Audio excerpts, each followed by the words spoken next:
اعوذ باللہ من الشیطان الرجیم بسم اللہ الرحمن الرحیم الحمد للہ رب العالمین الرحمن الرحیم مالک یوم الدین ایاک نعبد و ایاک نستعین اہدنا الصراط المستقیم صراط الذين أنعمت عليهم غير المغضوب عليهم ولا الضالين۔ سب سے پہلے سورہ فاتحہ کی جو تجوید ہے اس کے اوپر بات کرتے ہیں، اس لیے کہ سورہ فاتحہ ہم روزانہ نماز میں پڑھتے ہیں، تو اس لیے یہ ضروری ہے کہ ہمیں اس سورہ فاتحہ کی تجوید کے اوپر کم سے کم یہ مہارت ہو کہ اس کو ہم صحیح طریقے سے پڑھ سکیں۔ تو الحمدللہ میں لفظ ال جو ہے اس کو بعض لوگ ہلاتے ہیں، اس کے اوپر حرکت دیتے ہیں، الحمد پڑھتے ہیں، خاص کر پٹھان لوگ۔ تو یہ الحمد نہیں ہے بلکہ الحمد ہے، یہاں پہ ساکن ہے۔ پھر حمد میں الحمد بعض لوگ پڑھتے ہیں، تو الحمد نہیں ہے بلکہ یہ الحمد، یہ جو ہا ہے اس کو اپنی مخرج سے پڑھیں گے، مڈل آف دا تھروٹ یعنی حلق کے بیچ والا جو حصہ ہے وہاں سے ہا کو پڑھتے ہیں۔ تو الحمد دو نہیں ہے، الحمد نہیں ہے، الحمد للہ۔ لفظ اللہ جو ہے اس کو باریک پڑھنا چاہیے۔ کیوں باریک پڑھنا چاہیے؟ اس لیے کہ لفظ اللہ سے پہلے اگر زیر ہے، جیسے یہاں پہ زیر ہے، تو اس کو ہم باریک پڑھتے ہیں۔ الحمد للہ رب العالمین، رب میں را ہم نے جو ہے وہ موٹی پڑھنی ہے، اس لیے کہ را کے اوپر زبر ہے، جب را کے اوپر زبر یا پیش ہو تو ہم اس کو پر پڑھتے ہیں۔ رب العالمین، عین جو ہے اس کو پھر مخرج سے پڑھیں گے، اس لیے کہ عین یہ بھی مڈل آف دا تھروٹ یعنی حلق کا جو مڈل کا حصہ ہے، حلق کے بیچ والا حصہ، وہاں سے عین ادا ہوتا ہے۔ تو اس کو بھی ہم اپنے مخرج سے پڑھ کر اس کو ادا کریں گے۔ رب العالمین الرحمن الرحیم، الرحمن میں را جو ہے وہ بھی پر ہے، اور ہا مخرج سے الرحمن الرحیم یہ بالکل غلط ہے۔ الرحمہ ہا مخرج سے اور را پر، الرحمن الرحیم، الرحیم میں پھر را جو ہے وہ پر ہے اس لیے کہ زبر ہے، اور ہا کو مخرج سے پڑھیں گے۔ الرحیم الرحمن الرحیم، اور اگر ایک ساتھ پڑھتے ہیں تو الحمدللہ رب العالمین الرحمن الرحیم، لیکن العالمین پہ وقف کیا تو الرحمن الرحیم مالک یوم الدین، مالک یوم الدین میں جو یہ جو عالمین میں، الرحیم میں اور دین میں جو وقف ہے اس کو ہم مد عارضی وقفی کہتے ہیں، اس کو ہم 3 الف تک جو ہے اس میں مد کر سکتے ہیں، ٹھیک ہے۔ مالک یوم الدین، لیکن دین یا رحیم اس میں غنہ نہیں کر سکتے، وقف تو کریں گے اور لمبا تو کر سکتے ہیں لیکن اس میں غنہ نہیں کریں گے۔ یا میں غنہ یہاں پہ نہیں ہے، بعض لوگ یا میں غنہ کرتے ہیں، رحیم دین اس طرح جو ہے غنہ وہ جائز نہیں ہے۔ ایاک نعبد، نعبد میں عین پڑھیں گے، نعبد صحیح نہیں ہے، ایاک نعبد وَإِيَّاكَ نَسْتَعِينُ، نس میں سین پڑھنی چاہیے، اس لیے کہ تھا اگر پڑھ دیا نستعین تو پھر غلط ہے، اور ایک حرف کو ہم اگر دوسرے حرف سے بدلیں گے تو اس سے نماز ادا نہیں ہوگی۔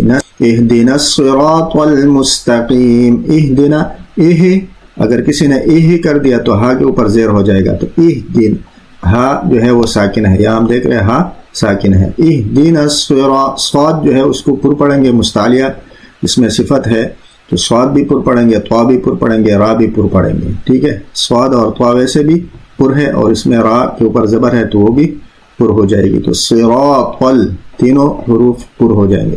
اہدنا الصراط جو ہے مستقیم، سین کو اپنے مخرج سے ادا کریں گے، سا نہ ہو جائے، مستقیم نہ ہو جائے بلکہ مستقیم، اور تقیم نہیں، تقیم قنہ نہیں ہوگا، اور اس کو مد عارضی وقفی ہے تو لمبا کر سکتے ہیں۔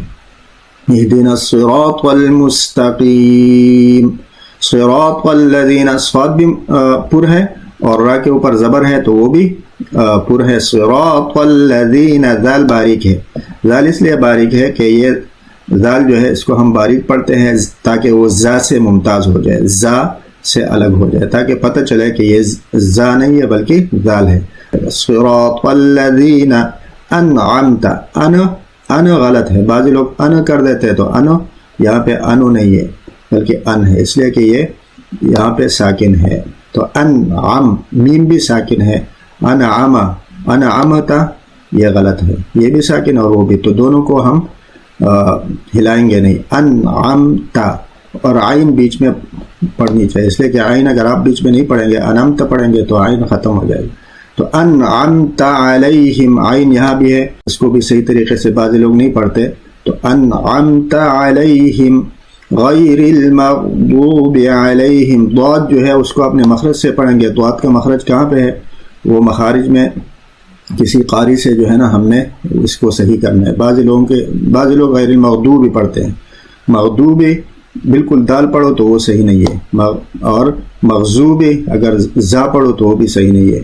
تو ضاد جو ہے وہ اپنے مخرج سے ادا کریں گے. غیر المغضوب علیہم، علیہم میں عین کو جو ہے وہ صحیح طریقے سے علیہم نہیں پڑھیں گے، اس لیے کہ علیہم بعض پنجاب کے لوگ عین کو نہیں پڑھ سکتے، حالانکہ عین جو ہے وہ عین کا اپنا مخرج ہے، اور وہاں سے عین کو اس کا پریکٹس ہونا چاہیے. علیہم ولا الضالین، ضاد کے بعد جو مد ہے یہ مد لازم ہے، تو یہ مد لازم بھی 4 الف تک ہم اس کو لمبا کر سکتے ہیں، اور ضاد کو مخرج سے پڑھیں گے اپنے، جیسے مغضوب میں ضاد کو مخرج سے پڑھیں گے تو یہاں بھی ضاد کے مخرج سے پڑھنا چاہیے. ولا الضالین بعض لوگ پڑھتے ہیں، تو ضالین میں تو دال اور واو ہو گیا، وہ تو ضاد نہیں ہوا، تو وہ بالکل غلط ہے.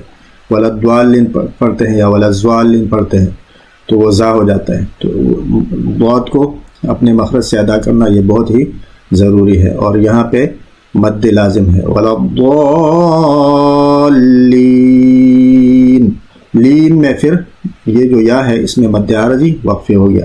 اور ولا الضال، اس کو کیچ کر کے آگے ہم چلے گئے. ضال، لام جو ہے اس کے ساتھ کیچ ہوگا، لام اس کے ساتھ ملے گا، متصل ہوگا، اس سے بعض لوگ کیا کرتے ہیں ولا الضالین پڑھتے ہیں، تو ضا الگ اور لین الگ، تو ضا الگ اور لین الگ نہیں ہے، اس لیے کہ لام جو ہے اس کے اوپر شد ہے.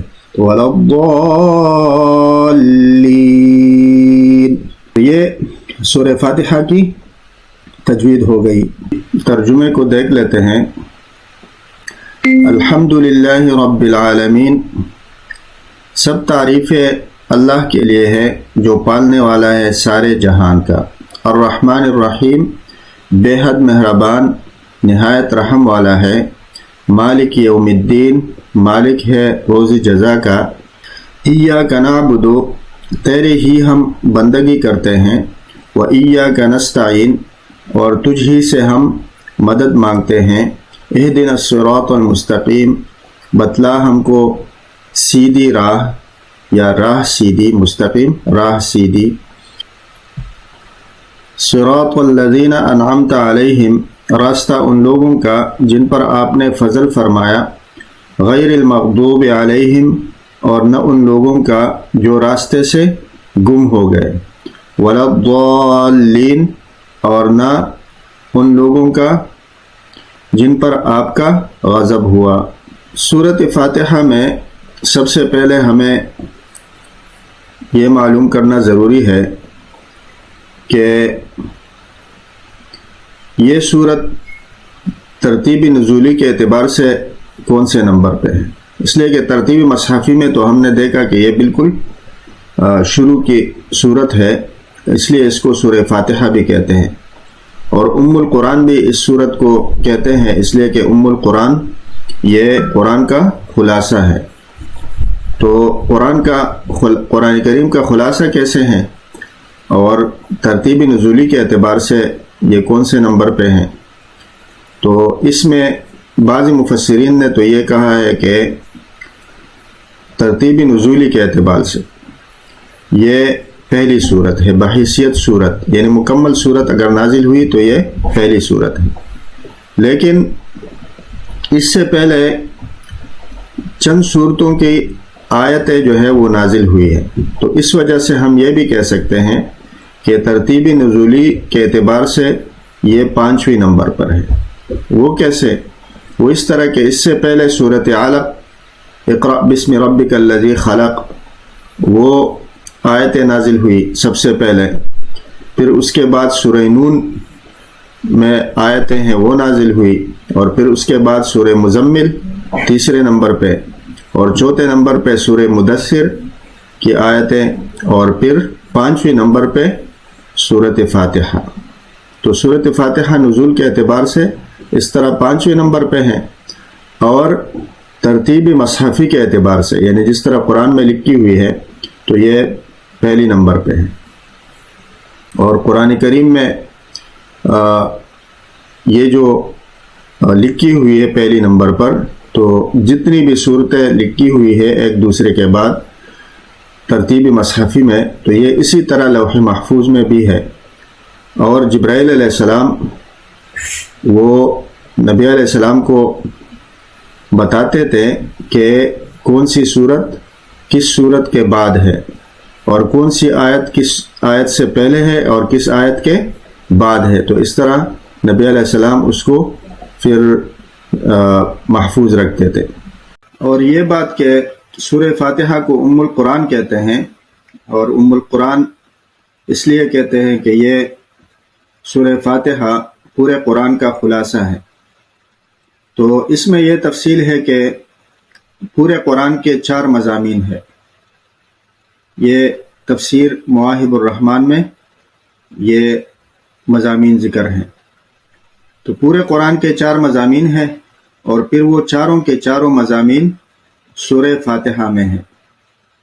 تو مضمون کے اعتبار سے جو 4 مضامین ہیں ان میں سے ہر مضمون ایک ایک حصے میں اس کی تفسیر ہے۔ مثلا یہاں سے یعنی سورہ فاتحہ سے لے کر اور ہر جو مضمون ہے وہ الحمدللہ سے ہر وہ صورت جہاں پہ مضمون بدلتا ہے تو وہ صورت الحمدللہ سے شروع ہوتی ہے۔ جیسے یہاں سے الحمدللہ رب العالمین سے یہاں سے لے کر سورہ مائدہ تک، اس میں زیادہ تر جو بیان ہے وہ خالقیت کا ہے، اس لیے کہ الحمدللہ اللہ پاک، یہاں جو الحمدللہ لفظ اللہ لگا دیا الحمد کے ساتھ، تو اس کا مطلب یہ ہے کہ خالق اللہ ہے۔ تو خالقیت کا مسئلہ سورۃ فاتحہ سے لے کر سورہ مائدہ تک زیادہ تر اس میں خالقیت کا بیان ہے۔ اور جیسے کہ مشرکین بھی اگر ان سے پوچھا جاتا وَلَئِن سَأَلْتَهُمْ مَنْ خَلَقَهُمْ لَيَقُولُنَّ اللَّهُ، کہ تم لوگوں کو کس نے پیدا کیا، تو وہ بھی یہی کہتے کہ اللہ پاک نے۔ وَلَئِن سَأَلْتَهُمْ مَنْ خَلَقَ السَّمَاوَاتِ وَالْأَرْضَ لَيَقُولُنَّ اللَّهُ، تو وہ لوگ کہتے کہ اللہ پاک نے ہمیں پیدا کیا۔ تو یہ اللہ پاک خالق ہے، اور خالقیت کا بیان جو ہے وہ پہلے حصے میں زیادہ تر ہے کہ ساری کائنات کا پیدا کرنے والا صرف اللہ پاک ہی ہے اور کوئی نہیں۔ پھر دوسرا حصہ سورہ انعام سے شروع ہوتا ہے، اور سورہ انعام سے لے کر سورہ بنی اسرائیل کے آخر تک، اور اس حصے کا جو مضمون ہے وہ زیادہ تر ربوبیت کے اوپر ہے، رب العالمین، الحمدللہ رب العالمین، کہ رب جو ہے وہ اللہ پاک ہے، کہ ہر چیز کا پیدا کرنے والا اور اس کو حد کمال تک پہنچانے والا اور اس چیز کی دیکھ بھال کرنے والا صرف اور صرف اللہ پاک ہے، اللہ کے سوا اور کوئی نہیں۔ تو یہ دوسرے حصے میں زیادہ تر یہ بیان ہے۔ پھر جو تیسرا حصہ ہے وہ سورۃ کہف سے لے کر الحمدللہ الذی انزل علی عبدہ الکتاب، وہ بھی الحمدللہ سے شروع ہے، اور یہ ہے سورۃ احزاب تک۔ اور اس میں بھی جو زیادہ تر بیان ہے تو وہ اس کا ہے کہ بادشاہت جو ہے وہ اللہ پاک کے لیے ہے، تخت بادشاہی پر اللہ پاک خود متمکن ہے، وہی مالک اور متصرف ہے، اور وہی مختار اور کارساز ہے، اور وہی برکات دیتے ہیں، اور وہ اپنی بادشاہی میں اپنے تصورات اور اختیارات میں کسی کو شریک نہیں بناتا اور کسی کو شریک نہیں مانتا۔ تو یہ تیسرے حصے کا مضمون ہے۔ اور یہ جو تیسرے حصے کا مضمون ہے کہ اللہ پاک بادشاہ ہے اور وہ بادشاہوں کے بادشاہ ہے. تو یہ جو تیسرا حصہ ہے، اس تیسرے حصے کی طرف سورہ فاتحہ میں الرحمن الرحیم میں اشارہ ہے کہ مالک اور مختار اور تخت حکومت پر اللہ پاک ہی متمکن ہے، کیونکہ انتہائی جو رحمت اور غایت شفقت یہ جو ہوتی ہے تو یہ بادشاہوں کی صفتیں ہوتی ہے. تو اللہ پاک سے زیادہ رحمان اور رحیم اور کون ہو سکتا ہے. تو الرحمن الرحیم میں تیسرے حصے کی طرف اشارہ کیا. اور چوتھا حصہ پھر الحمد سے شروع ہوتا ہے، وہ سورہ سبا سے پھر قرآن مجید کے آخر تک. اور اس میں جو اجمالی خاکہ ہے وہ یعنی اس میں جو اجمالی خاکہ ہے وہ سورہ فاتحہ میں موجود ہے کہ جزا اور سزا کا جو مالک ہے وہ اللہ پاک ہے، کہ مالک روزی جزا وہ اللہ پاک ہے. اور زیادہ تر جو آخری حصہ ہے اس میں قیامت کا بیان ہے، جس کے طرف سورہ فاتحہ میں مالک یوم الدین میں اشارہ کیا گیا ہے. وآخر دعوانا ان الحمد للہ رب العالمین.